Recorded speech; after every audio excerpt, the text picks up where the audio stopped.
சாதாரண ஒரு கடைக்கு ஒரு ஹோட்டலுக்கு போயிட்டு சாப்பாடு தின்ட்டு அந்த டீ ஊத்துறவனு கேட்ட உனக்கு டீ நல்லா இருந்துச்சு, உனக்கு கொத்து ரொட்டி நல்லா இருந்துச்சு சொல்ற எங்களுக்கு எங்கட மனைவி ஆக்கித்தார செஞ்சுத்தார ஒரு டீயை ஒரு பருப்பை நல்லா இருக்குன்னு சொல்றதுக்கு எல்லாமே இருக்குது. எங்களுக்கு அப்ரிஷியேட் பண்ணணும், கிஃப்ட்கள் கொடுக்கவும். இவ்வாறு அதாவது ரசூலுல்லாஹ் சொன்னாங்க தஹாது தஹாப், பெருமனே பெருநாளைக்கு 2 பெருநாளைக்கு வாங்கி கொடுக்கறதல்ல. எங்க சரி வெளியே போயிட்டு வரக்கூடிய நேரத்தில் ஒரு சாக்லேட்டையோ ஒரு கொண்ட பெண்ணையோ வாங்கி கொடுக்கறதுல எந்த பிரச்சனையும் இல்லை. அவங்களுக்கு ஒரு கிஃப்ட் கொடுக்கறதுல சந்தோஷம், அது அல்லாஹ் அப்படி வச்சிருக்கிறான் சகோதரர்களே. ஆனால் இப்போ நடைமுறையில் நாங்கள் எங்கட சில வாழ்க்கையில் சில செய்ய வேண்டிய விஷயங்களை செய்யாமல் எதையோ நாங்கள் பார்த்து கொண்டு எதையோ ஃபாலோ பண்ணி கொண்டு நாங்கள் எங்களோட வாழ்க்கையை நாங்கள் செலவழிக்கிறதன் காரணமாகத்தான் இன்றைக்கு எங்களோட வாழ்க்கையில் எங்களோட பிள்ளைகளுக்கு ஒரு முன்மாதிரியான வாழ்க்கையை நாங்கள் வாழ்ந்து காட்டுறதுக்கு இன்றைக்கு எங்களுக்கு இயலாமல் இருக்கு. ஆக பிரதானமானது சகோதரர்களே, இந்த டிஃபரன்ஸை விலகிக் கொள்ளணும். மென் அண்ட் விமென், ஆண்கள் என்றா யார், பெண்கள் என்றா யார், அதை ரசூலுல்லாஹ் தெளிவாக சொன்னாங்க. ஒரு வளைஞ்ச எலும்பால படைக்கப்பட்ட சில பலகீனங்கள் இருக்கும். ஒரு ஹியூமன் என்ற வகையில் ஆணுக்கும் பெண்ணுக்கும் வீக்கிற சில ஃபிசிக்கல் ஸ்ட்ரென்த் இருக்கும், மென்டல் ஸ்ட்ரென்த் இருக்கும். இதில் வீக்னஸஸ் இருக்க தான் செய்யுது. இது அது மறைக்கிறதுக்கு ஒன்றும் இல்லை, மறுக்கிறதுக்கு ஒன்றும் இல்லை. ஆனால் இந்த வீக்னஸ்ஸை, இந்த டிஃபரன்ஸை நாங்கள் விளங்கி அதில் நாங்கள் எப்படி எங்களோட பொண்டை எங்களோட அன்பை வளர்த்து கொள்வது தான் நாங்கள் முக்கியம். பொதுவாக எடுத்துக்கொண்டா பெண்களுக்கு மந்த்லி வரக்கூடிய மென்சஸ் மாதவிடாயுடைய நேரத்தில் அந்த பெண்களுடைய சில பலகீனங்கள் இருக்கத்தான் செய்யும். அதை நாங்கள் விளங்கி கொள்ளணும், ஆண்களும் விளங்கி கொள்ளணும்.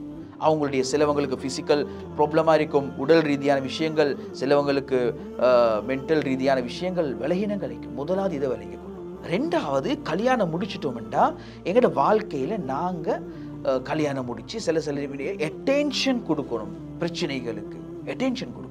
அவங்களுக்கு நாங்கள் அட்டென்ஷன் கொடுக்காதன் காரணமாக அவங்களுடைய பிரச்சனைகளை வெளியாக்கள் கிட்ட சொல்லி தெரியறதில்லை.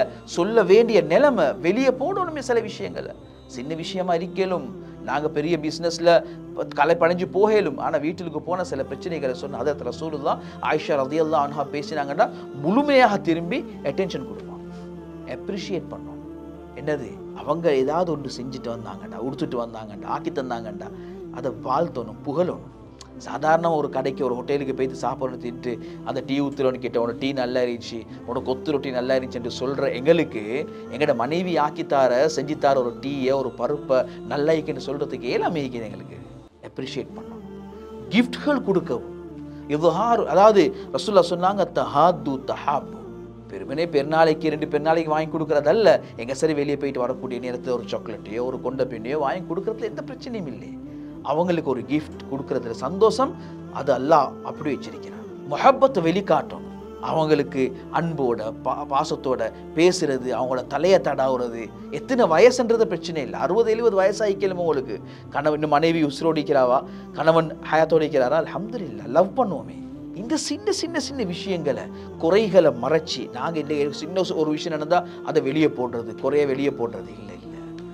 குறைகளை மறைச்சி எங்களோட விஷயங்களை, நாங்கள் சொல்லப்பட்ட விஷயங்களை முதலாவது டிஃபரன்ஸை விளங்கிக் கொள்வோம், அட்டென்ஷன் கொடுப்போம், அவங்கள புகழுவோம், முஹப்பத்தை வெளிக்காட்டுவோம், சின்ன கிஃப்ட்களை கொடுப்போம். இப்படி சின்ன சுண்ணாக்களை எங்களோட வாழ்க்கையில் நாங்கள் செஞ்சோம் என்று சொன்னால் இழந்த சந்தோஷங்கள் எங்களுக்கு மீண்டி வரும்.